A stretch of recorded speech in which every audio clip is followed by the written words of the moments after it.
ओम। स्वर्ग नर्क सारे धर्म लड़ते हैं, लेकिन एक बात पे सब अड़ते हैं, स्वर्ग है या धर्म है, नर्क है। अब सवाल ये है, अगर स्वर्ग और नर्क हैं तो तुम स्वर्ग जा रहे हो या नर्क जा रहे हो? बहुत सारे तरीके हैं स्वर्ग नर्क पे, घंटों चर्चा हो सकती है। तो थोड़ा सा ओवरव्यू कर लेते हैं। जब कर्ण ने पूछा, भीष्म ने पूछा, युधिष्ठिर ने पूछा, कुंती ने पूछा, वासुदेव हम नर्क क्यों जा रहे हैं, हमसे क्या गलतियां हुई? किशन, जब द्रौपदी का चीरहरण हुआ तुम उस सभा में थे। कुंती, तुम मां थी, तुम चाहती तो तुम दुर्योधन के वो हाथ धड़ से अलग कर सकती थी जो द्रौपदी की तरफ बढ़े। कर्ण, ऐसी भी क्या लालच दोस्ती का जो तुम दुर्योधन को रोक ना सके। भीष्म, तुम्हारे सामने द्रौपदी जुए पे लगाई गई, तुमने क्या करा ताशी? और युधिष्ठिर, तुमने तो गुरु मर्यादा का ही उल्लंघन कर दिया। तुम तो धर्म रास्ते, सच्चे रास्ते, तुमने झूठ बोला। और उस द्रोणाचार्य को, जिस गुरु ने तुम्हें अपने बच्चे से ज्यादा पाला, उसको अपनी जीवन। तो भीष्म तड़प तड़प कर उन बाणों की शैया पे गए। तो जो नर्क है वो दो नर्क हैं, याद रखिए। आप नर्क इस नर्क में भी भोगते हैं, क्योंकि जो पृथ्वी लोक है ये दूसरे ग्रह का नर्क है, समझो। आज साइंस ने डिस्कवरी नहीं करी है, कल डिस्कवरी हो जाएगी। जिनको आज एलियन बोलते हैं, ये बोलते हैं हजारों साल होंगे प्रलय आने के बाद, जब भी होगा। तो ये नर्क है दूसरे ग्रह का, और पृथ्वी के लोगों का नर्क है दूसरे ग्रह में। इसको ऐसे समझो जैसे तड़ी पार करा दिया जाता है। तो पृथ्वी लोक पे जो लोग हैं इस नर्क में, वो तड़ी पार के लोग हैं। तो कुछ लोगों ने यहाँ पे अपने राष्ट्रीय सिंहासन जमा लिए हैं।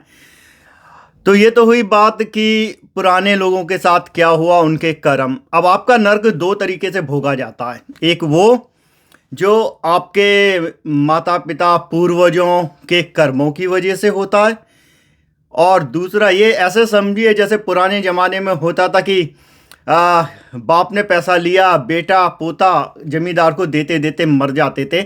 आज की तारीख में जैसे बैंक के लोन है, वैसी जो है ये नर्क स्वर्ग का लेखा जोखा है। अगर तुम्हारे माँ बाप के कर्म अच्छे हो तो एक आदमी सामान बांटता गया, फिर भी मिलियनर बन गया, क्योंकि उसका बाप बिलियनर मरा था। वैसे ही तुम्हारे माँ बाप के कर्म अच्छे हैं तो तुम कितने बुरे कर्म में स्वर्ग में शायद छोटी सीढ़ी मिल जाए। इंसान नर्क इसलिए जाता है जब वो अधर्म के साथ खड़ा होता है।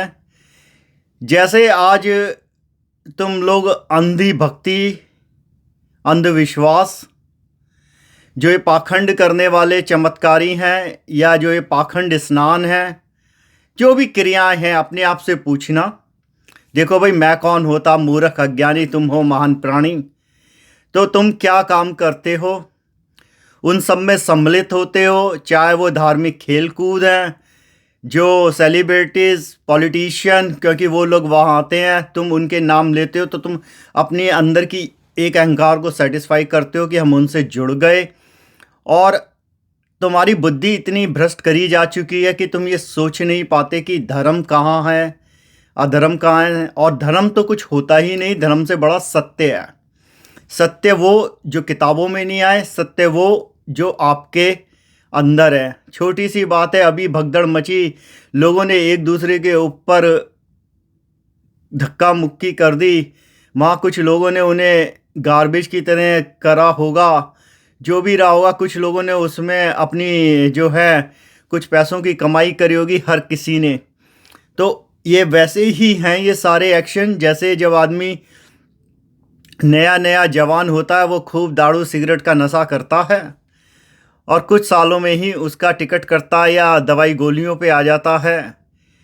तो शुरू में तुम्हें उनके सिम्टम्स दिखाई नहीं देते हैं, लेकिन आज नहीं कल तो भुगतान करना पड़ता है।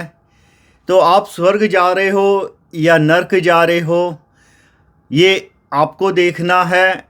और जहाँ तक देखोगे तो शायद नर्क के चांस ज़्यादा मिलेंगे। और नर्क की सीरीज में आगे अगली बार एक दूसरी जो है बात करी जाएगी, कहानी साझा करके समझाया जाएगा।